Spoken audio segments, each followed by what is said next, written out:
kalau kita akan melihat apakah informasi itu kredibel atau tidak, tentunya ada panduannya, ada pedomannya, yaitu ada kode etik jurnalistik yang menuntut siapapun yang memproduksi informasi, khususnya para jurnalis, media, baik itu media mainstream, media digital, homeless media atau new media, seharusnya memang memenuhi kaidah-kaidah kode etik jurnalistik. Assalamualaikum warahmatullahi wabarakatuh. Salam sejahtera untuk Bapak Ibu semuanya. Om Swastiastu, Namo Buddhaya, salam kebajikan. Yang saya hormati para narasumber, Pak Hafiz Gautama dari Harita Nikel, Beli Komang, juga Mas Aji, Ibu Rini, tentu dari Universitas Paramadina, Bapak Ibu dosen dan teman-teman semuanya. Sebelumnya saya berpantun dulu ya. Soalnya kan siang-siang ya, siang-siang habis makan biasanya ngantuk. Nah kalau ini siang-siang makan sebuah isinya semangka dan duren.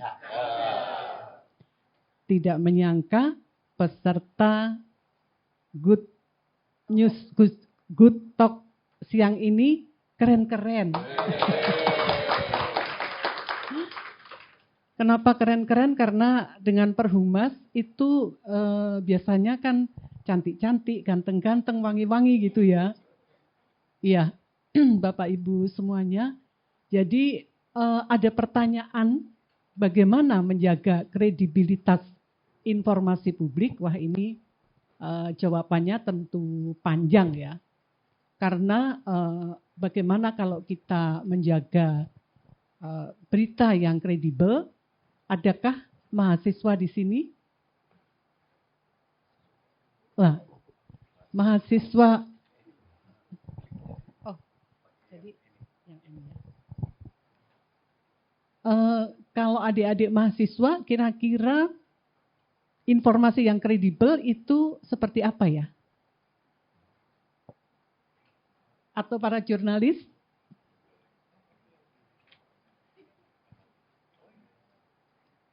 Ya, jadi memang kita semua sebetulnya menginginkan informasi yang kredibel, informasi yang betul-betul bisa dipercaya, tetapi dengan situasi seperti sekarang ini, di mana dengan adanya media digital tidak hanya banjir informasi ya, tapi seperti tsunami informasi seperti itu.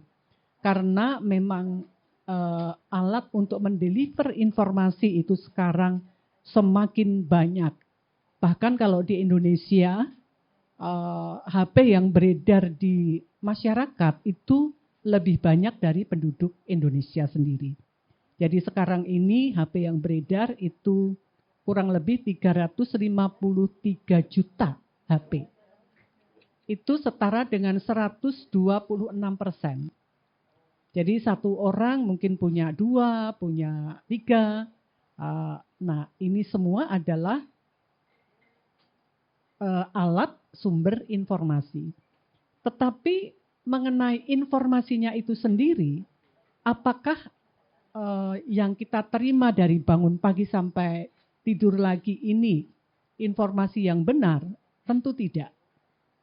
Nah, kalau kita akan melihat apakah informasi itu kredibel atau tidak, tentunya ada panduannya, ada pedomannya, yaitu ada kode etik jurnalistik yang menuntut siapapun yang memproduksi informasi, khususnya para jurnalis, media, baik itu media mainstream, media digital, homeless media atau new media, seharusnya memang memenuhi kaidah-kaidah kode etik jurnalistik, yaitu dengan bersikap independen dan berimbang. Jadi kalau berita, ada informasi hanya dari satu sisi. Misalnya informasi itu informasi negatif yang menyerang organisasi atau perusahaan atau perseorangan tanpa ada keberimbangan, berarti itu dapat dikatakan bukan informasi yang kredibel. Karena biasanya kalau jurnalis itu tidak hanya berimbang itu cover both side. Tetapi tuntutan masyarakat itu lebih dari itu, lebih dari cover both side, tetapi cover multi side. Jadi kita bisa melihat informasi itu secara komprehensif. Dan jurnalis atau siapapun yang memproduksi berita itu semestinya menguji informasi dan tidak menghakimi. Nah, inilah kalau kita akan menguji informasi itu kredibel atau tidak, Bapak Ibu, teman-teman dari Humas, ini kredibel atau tidak? Oh, ternyata ini menghakimi. Nah, itu bisa untuk melihat. Dan tidak membuat berita bohong atau fitnah. Tadi di Dewan Pers baru saja kita ada Outlook 2026, Outlook Media 2026, ada dari Prof. Burhanuddin Muntadi itu menyampaikan Indonesia itu negara kelima pemproduksi hoax terbesar di dunia, katanya begitu. Jadi itu menurut Prof. Burhanuddin. Nah, maka kalau kita akan melihat kredibilitas berita, ini harus terus diverifikasi, tidak menyebar fitnah, melindungi identitas korban dan anak, tidak menerima suap, ini kalau wartawan atau jurnalis ya, dan tidak menyalahgunakan profesi, misalnya pemerasan. Kemudian menghormati kesepakatan dengan narasumber, tidak diskriminatif, meralat dan minta maaf atas kesalahan dan memberi hak jawab dan hak koreksi. Ini esensinya sebetulnya seperti yang tadi penjelasannya.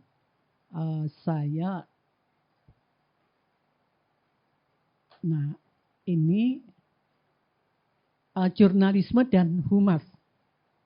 Ini sebetulnya dua entitas yang saling membutuhkan. Jurnalisme membutuhkan humas, humas membutuhkan jurnalis.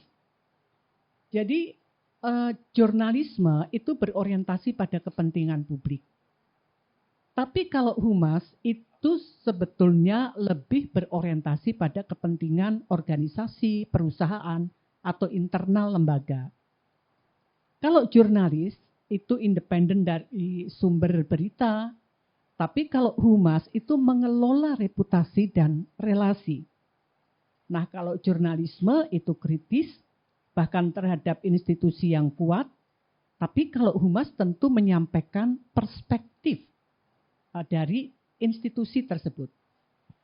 Juga kalau jurnalisme itu bertanya apa yang benar dan penting bagi publik. Tapi kalau humas bertanya bagaimana publik memahami kebijakan, program yang dibuat oleh organisasi atau isu-isu tersebut dari organisasi atau perusahaan. Nah, jika batas ini kabur, berarti kredibilitas dua-duanya itu akan berkurang tentunya seperti itu.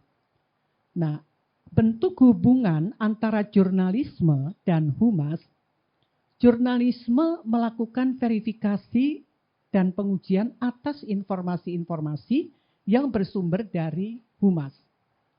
Dan humas menyediakan data, akses, dan konteks pada informasi-informasi dari perusahaannya. Kemudian media ini tidak wajib memuat versi humas. Jadi media itu biasanya memang mempunyai versinya sendiri, kecuali itu adalah editorial. Sedangkan humas tidak boleh mengatur isi berita. Tapi humas menyediakan semua data secara lengkap dan biasanya ada konflik kecil, tapi ini hubungan yang sehat antara jurnalis dan humas. Misalnya jurnalis mendesak klarifikasi, humas menimbang resiko reputasi. Apakah ini nanti akan berdampak pada reputasi? Media mengejar publikasi cepat, humas mengejar pesan yang utuh. Ini adalah konflik yang sehat. Karena yang bermasalah bukan sesuatu yang besar, tetapi kalau menutup informasi itu baru manipulasi fakta. Nah, ini dampak dari kredibilitas informasi publik. Kalau humas tidak jujur dan media menulisnya juga kurang tidak sesuai dengan sumber informasi, bisa seperti itu. Dan sekarang ini sebetulnya di era digital ada online disinhibition effect. Jadi netizen itu cenderung lebih bebas, belak-belakan dunia maya karena perasaan anonimitas. Jadi merasa tidak ada yang ngawasi, kadang-kadang mereka menjadi kasar. Nah ini humas atau PR itu memang harus memahami psikologi ini untuk merespon dengan tepat dan tidak terpancing emosi. Maka perlu pendekatan strategis untuk komunikasi yang terukur, profesional, dan tanggap setiap respon. Sebetulnya masih ada, tapi karena waktunya sudah habis, terima kasih, nanti bisa diperdalam dalam dialog. Terima kasih, saya kembalikan Mas Gadi.